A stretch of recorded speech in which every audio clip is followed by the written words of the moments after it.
going on? Welcome in the Matt Bernier Show on DRFTV. My name is Matt Bernier. You can follow me on Twitter at Bernier_Matt. This is the recap edition. Going to go back and take a look at some racing action from the weekend of June the 1st and June the 2nd. We'll do a deep dive into the Pennine Ridge as well as the Penn Mile. I felt like those two were sort of logical ones to go over together, given that we may see horses exit both of those races, run the Belmont Derby here next month at Belmont Park. In the stakes montage, it won't be a lengthy one, but we'll go over 4 different stakes races, including the Santa Maria and the Honeymoon out at Santa Anita, as well as the Connaught Cup from Woodbine and the Penn Oaks from Penn National as well. However you listen to this thing, thank you for doing so. Please rate, review, and subscribe. You have YouTube, SoundCloud, iTunes, video.drf.com, as well as Spotify. Those are all the ways that you can find this program. This is the recap. I will come back with a preview edition. We put out usually 2 a week. One at the beginning in the recap and one Thursday-ish for the preview of what's to come the following weekend. This weekend, obviously, it'll be all about Belmont Stakes action.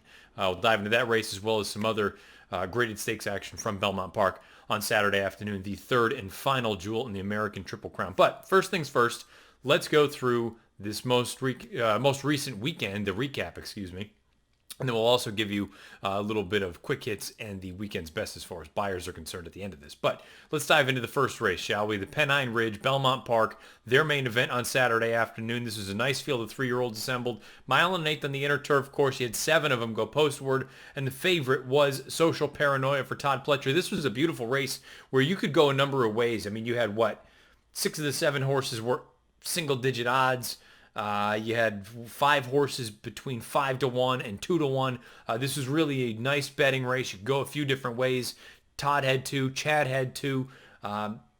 Obviously, whenever there's a graded stakes race on grass, Chad's going to be well represented. And guess what? Chad did not disappoint. He gets the job done here with DeMarchelier. Here we go. Here's the stretch run of this year's Pennine Ridge. 9-8. They're into the stretch. Clint Maroon on the outside. Now pokes a neck in front. Value proposition starts to give way, and Marchelier is closing with Social Paranoia and Henley's Joy. Seismic Wave on the far outside is coming too with strong late strides. Here comes Seismic Wave down the center trying to catch DeMarchelier. DeMarchelier, Seismic Wave, DeMarchelier in the Pennine Ridge. DeMarchelier gets the job done at odds of 5-1. He prevails over Seismic Wave, who went off as the third choice at odds of 7-2 for Belmont. And Social Paranoia, your 2-1 favorite, finishes third in a field of 7. Let's take a look at the winner. DeMarchelier, he's a perfect 3-for-3 lifetime, over $188,000 in career earnings. Owned by Peter M. Brandt, trained by Chad Brown. Bred by Newsells Park Stud in Great Britain, ridden to victory by Javier Castellano. See the pedigree at the bottom of the horse card. He's by Dubawi out of a Sadler's Wells mare named Love Is All You Need. No time form U.S. figures for this race or the Penn Mile, so we'll just roll with the buyer speed figures and what we have. A couple of 89 buyers for the top 2 finishers here in this year's Pennine Ridge, DeMarchelier as well as Seismic Wave. You go back to Social Paranoia, he earned an 87. Henley's Joy and Clint Maroon, they both earned 86 buyers. So this field, maybe you didn't get the giant sort of buyer that I'm sure some people were hopeful for, and it'll be interesting to compare this figure to that of the race coming out of Penn National and those horses, because spoiler alert, they ran slightly faster as far as speed figures are concerned. But I loved everything I saw from DeMarchelier here. I liked everything I saw from Seismic Wave. I think both of these horses could end up being major players in the Belmont Derby. I spoke about how much I liked DeMarchelier leading into this race last week on Out of the Gate, just because, boy, sure, he didn't run quite as fast as some of these other horses leading into the Pennine Ridge, but the way that he run that race at Keeneland, first time against winners, 4-5 wide, rounding the far turn, and he just looked like a professional racehorse. Got a little bit goofy when he made the front there, and I think the margin of victory that day was not a true indication of how much better he was than everyone else. You fast forward to this spot here, turning for home. Javier, I love the way that he slowly got him into the run, but really turning for home, it looked like he was going to win for fun. And then there's that moment where the horses all come together. There's pretty significant contact, and Javier said it after the race. Some horses would have just shut it down at that point. They don't like any kind of conflict. They don't like any sort of adversity. DeMarchelier takes that side swipe from the inside, and he still is able to go on with it. You saw him drifting a little bit down the lane. I think he's still learning a little bit, but I love the way that he finished. He came home in 11:30 One of the fastest come-home times in the race, understandably so, for the final eighth of a mile. The only horse to finish faster was Seismic Wave, we'll talk about here in a moment. But DeMarchelier, he has that sort of profile to me. That more ground is going to be beneficial, more racing is going to be beneficial. He goes out for top flight connections. He hasn't done anything wrong. The 89 Beyer doesn't bother me that he didn't crack a 90. I think he's another one that just slowly continues to improve. And then guess what? Wherever he shows up next, I assume it's the Belmont Derby. I expect him to take another step forward here. Second start off the bench. DeMarchelier, I have nothing but good things to say about this horse. I think he could potentially be the next sort of big grass horse in Chad's barn as far as the males are concerned. Seismic Wave, I think there's an argument to be made that given the final margin of victory, only a neck, Seismic Wave, some folks could spin the narrative that he probably ran a better race than DeMarchelier did, given that I thought he got he got a very patient ride, let's put it that way, from Joel Rosario. I think you could go back, and it's so easy to Monday morning, quarterback this thing. If Joel gets into him a little bit earlier, and just immediately swings him to the outside. We're turning for home. He's in behind a wall of horses, and he waited, and then he produced him out to the clear. I think there is at least an argument to be made that had he been produced a little bit earlier and just know that you're going to be spun 7-8 wide off the far turn as opposed to sitting in that sort of four path and then sort of angling out. I think there's an argument to be made that only a neck difference, perhaps you could have made that up had he been set down earlier. He finishes in 11:07. That is considerably faster than the final eighth that DeMarchelier had. Keep in mind, DeMarchelier had that little incident where he ended up playing bumper cars at the top of the lane. But I think both of those top two project very nicely going forward. They're going to continue to improve. Note that they were separated by, less than a length in the career debut for DeMarchelier when he defeated Seismic Wave. These two, it feels like they are following a very similar trend, similar path. I think they're both on the improve. They both go out for great connections. I expect good things from both of them going forward. Social Paranoia, I thought he ran a fine race. When you look at it from a tactical standpoint, he was the one nearest the front that was still relatively close at the end. He was finishing okay. He finished in 11:49 for his final eighth of a mile. He's always going to have a tactical advantage on horses like DeMarchelier as well as Seismic Wave, or any confirmed closers for that matter. I'm a little bit curious. Are we getting to a point with Social Paranoia? Has he plateaued? And we've seen this time and time again throughout the years where, some of these horses, they'll pop big numbers early on in their 3-year-old campaign. And I'm not just saying turf horses or whatever the case may be, but you'll see horses, dirt, turf, sprint, route, whatever, pop these big numbers early on in their 3-year-old year. Come back, they'll run a couple of good races, but they don't seem like they're improving. They feel like this is sort of the level that they've fallen into, which is fine. It's still going to be a very, very professional racehorse, going to be able to go out and make some money, bring their connections to a number of different spots. But when you sort of compare that to those top two finishers, I feel anyway, and maybe it's a little bit premature, but I feel like those top two, they're just sort of scratching the surface. When I look at Social Paranoia, I think this could be a nice grade 2, grade 3 type going forward. I feel like Seismic Wave and DeMarchelier, you could be potentially looking at grade 1 horses going forward. They could be 100 Beyer horses, where a horse like Social Paranoia, I could see him living in that sort of 92, 93 range when it's all said and done. Again, perhaps a little bit premature, but that's just my feel coming out of a race like this and watching this performance. I can say the same thing for Henley's Joy. I know it might have gotten a little bit tight down there in the deep stretch, but I don't think he was really ever going to threaten those top couple. And he's another one that it feels like his best races, I don't know that we've seen that tremendous move forward from 2 to 3. And even as a 3-year-old, he's run a few times. I don't think we've got that giant move forward. Clint Maroon, thought it was a fine enough effort. You have to think that he benefited the most from that run in the Woodhaven, where there was a slow pace, where he caught heavy turf, and he was able to just scoot away from everyone else. Also, the form of that race doesn't look nearly as good when you see what happened in the Penn Mile later on that evening with 40 under, who ran second that day in the Woodhaven. So, and value proposition is the last one that we have to talk about. Not to throw shade at Magnificent McCool. He was 36 to 1 in here, longest shot on the board. Ran more or less like that. Value proposition, this was a very peculiar effort from him, because this was a horse that was well off of a hot pace in his career debut. He earned a 90 Beyer. He had the figures for his first time start. Boy, he had everything going his way. This race, he goes right to the front. A little bit rank early on, hard to settle. And to be fair, when you look and see the chart, this was a race that favored horses coming from making sort of late moves as opposed to early moves. But I just found it odd that he found himself out there on the front end, and when the real running began, he had absolutely nothing. So maybe you want to give him the benefit of the doubt. It's his first time against winners, against good horses, in my opinion. And the running style, I don't think he's going to be a horse that you're going to see on the engine ever again. I'd assume that you'll want to take him back to a target, try to make that move afterward. I just found it a little bit peculiar coming out of that. He had all the figures. He had all these things. Joel Rosario, I believe, was the individual that rode him that day. He stays on Seismic Wave, passes on Value Proposition. Jose Lascano picks up that mount. We know Jose is a great rider, but usually someone of the caliber of a Rosario, of a Castellano, either of the Ortizes, a Johnny V, any of these guys, if you think that you're on potentially a real super horse, especially one that comes out of Chad Brown's barn, very unlikely. And again, there's so much that goes on as far as, I'm not going to get into all the details about, how the jockey situation works with jockey agents and commitments and X, Y, and Z. I know it's not apples. It's not just that easy. But I feel like if there, whomever it was, and I believe it was Rosario, if they had thought that Value Proposition was just just too fistful of dynamite, I have to believe they would have sat there with him. Now, keep in mind, this is not to say the Value Proposition is not a horse to watch going forward and won't go on to do bigger and better things. I just think a combination of things went against him in a spot like this. The running style, the way that he was ridden, he himself, he was just a little bit on the keen side early on. That's not going to work.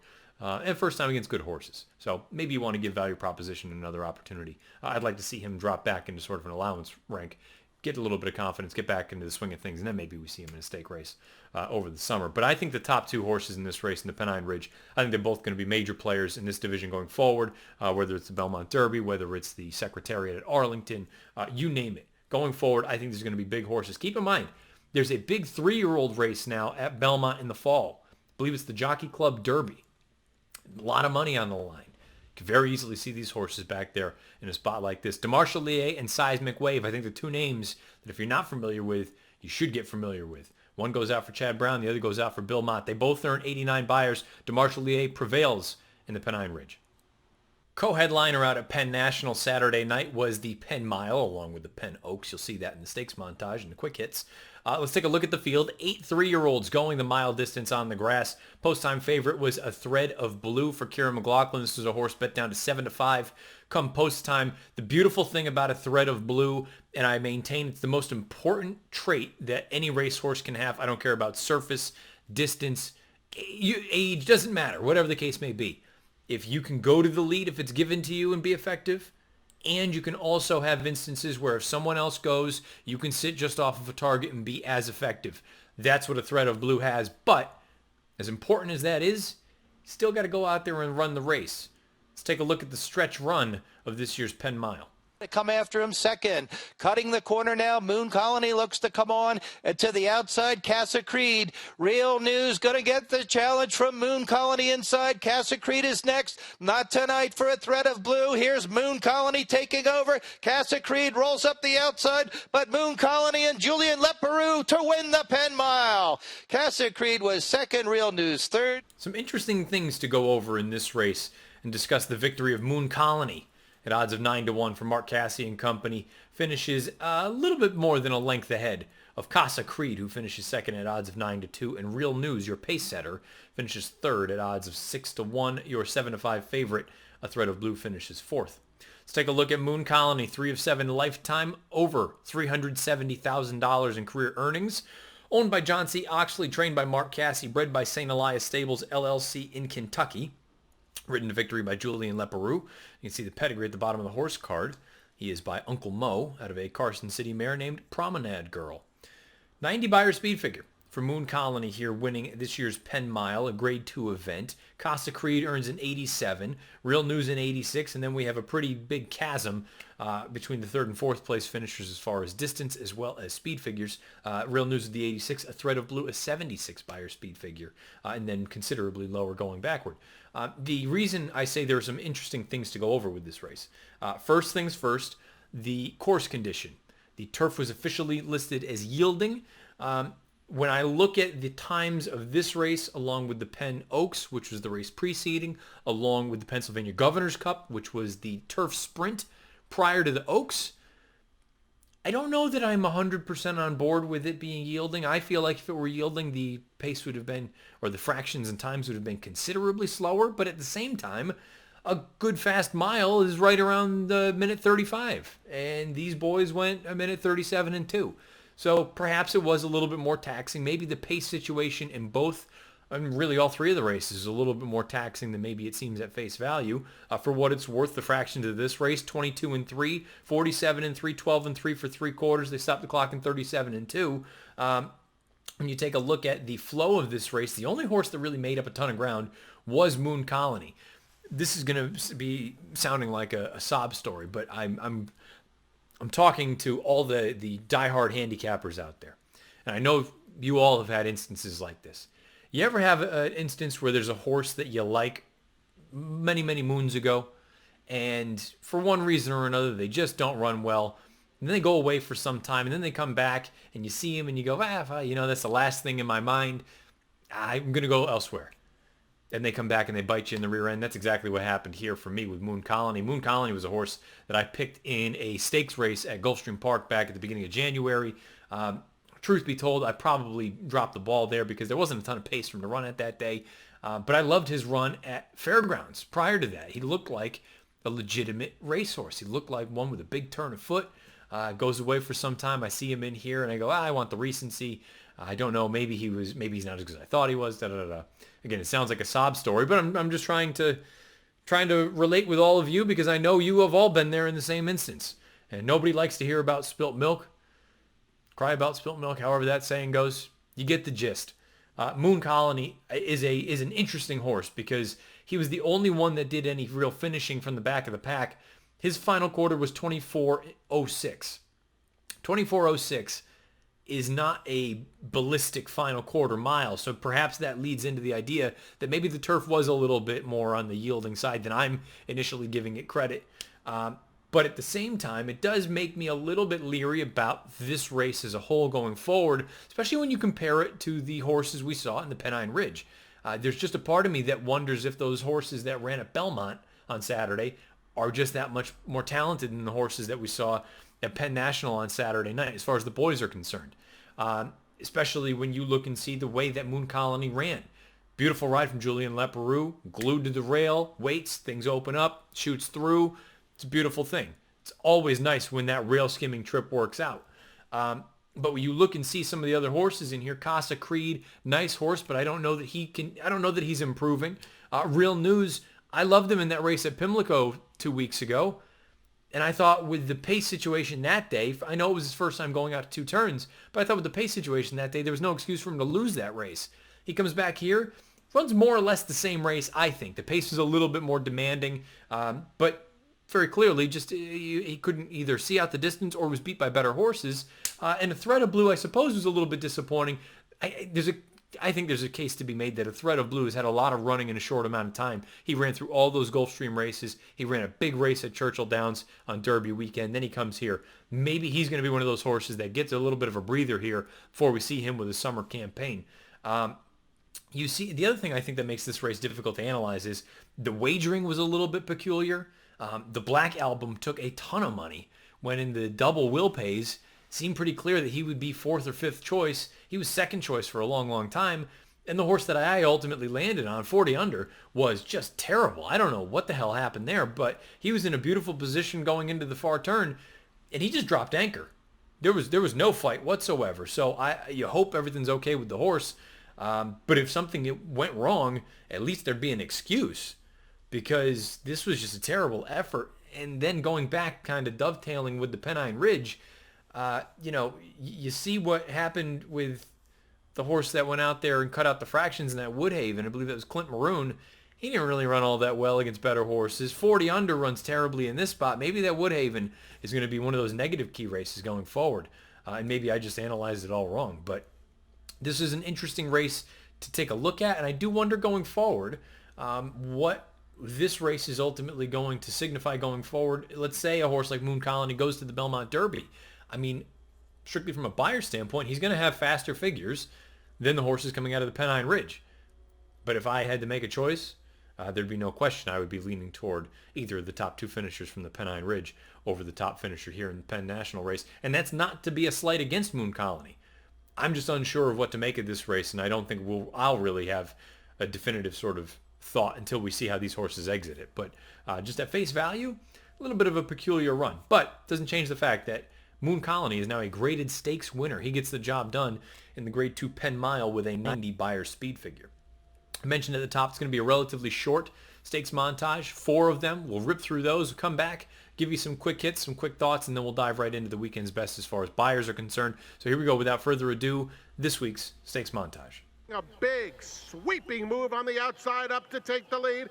Paradise Woods in the center of the track has a lot of work to do with a furlong to go. And La Force has a 2-length lead. Mike Smith calls on Paradise Woods for everything she has. La Force, Paradise Woods still 2 behind coming to the wire. La Force clinging to the lead. Paradise Woods can't get La Force, who upsets the field in the Santa Maria. Up and Shakamat in front. Hold'em for Ransom second. El Tormenta looking for room, isn't getting it. Now Emmaus is pouncing. Emmaus coming. El Tormenta sees daylight now. They race up, and Curlin's Honor from last. And Curlin's Honor's coming after the entire field right down the outside. El Tormenta, Emmaus and Curlin's Honor. A battle between the trio. Emmaus and El Tormenta, and then Curlin's Honor. El Tormenta on the insides won the Connaught Cup. Anek Emmaus, third place. Getting into the race. She'll swing widest of all as the field turns for home. Serenitza is the leader. Overemphasized, trying to get out. Hostess, extreme outside. Lady Prancelot is motoring home. Hostess and Lady Prancelot meet again. Lady Prancelot on the outside with big strides. Mows down Hostess. Lady Prancelot, perfectly timed by Joe Talamo, wins the honeymoon. Has dropped back fourth. Next is Turco Treat. Still at the back of Fleet Destiny as they race to the 8th pole. It is Ala Sail now getting the challenge from Regal Glory here in the final furlong. And Regal Glory is just too much here as she opens up. Regal Glory by 2, by 3. It will be Regal Glory and Luis Saez to win the Penn Oaks. Ala Sail was second. Jennifer's Dream, a good. All right, some quick hits, and then we'll go over the weekend's best Beyers to get you out of here in good order. Santa Maria, Paradise Woods. I just don't know if you can trust her at this point, because the race itself, the effort itself, I don't think really was a disaster. I actually think it was one of the better efforts that she's put forth given the start. Now, the speed figure does not sort of bear that out, that statement I just made, because she only earned an 84 Beyer. But I thought the fact that she was loaded up in behind horses with nowhere to go, angled out into the clear, and came with the run that she did, and at least made it relatively close with La Force, who was in the clear throughout and just cruised. That's encouraging. The problem is you don't know if she's going to break. She bobbled out of the gate, completely spotted a length to the field, and at that point her tactical advantage was gone. She's hemmed in, and she's got nowhere to go. She's the kind of horse now, I don't know what to do with her, because it seems like she's actually running respectable races now. But I couldn't trust her at a short price, and I picked her because I just thought it was pretty straightforward that she was just going to go right to the front, and that was that, or sit just off of the inside speed. But, I mean, this has also been a problem for her throughout her career. She hasn't been the best gate horse. Still a fan, but I don't know. I don't know what to do with her. I don't know how you trust her at a short price going forward. She can win races. I just don't know how you can trust her. The honeymoon, things got a little bit tight on overemphasized. The filly that I liked in there at the top of the lane. I don't know that it cost her a better opportunity to potentially win the race. I don't know that she was ever going to do that. Maybe it cost her, she needed to wait slightly, and maybe that kick was dulled a little bit, but Lady Prancelot kicked home in a big way on the outside. So I don't know that I'm making a giant trip note for overemphasized. We'll see next time out. Maybe she stacks up better against maybe some different kind of company, but as is with that little spot of trouble, I don't think it was really the end-all be-all.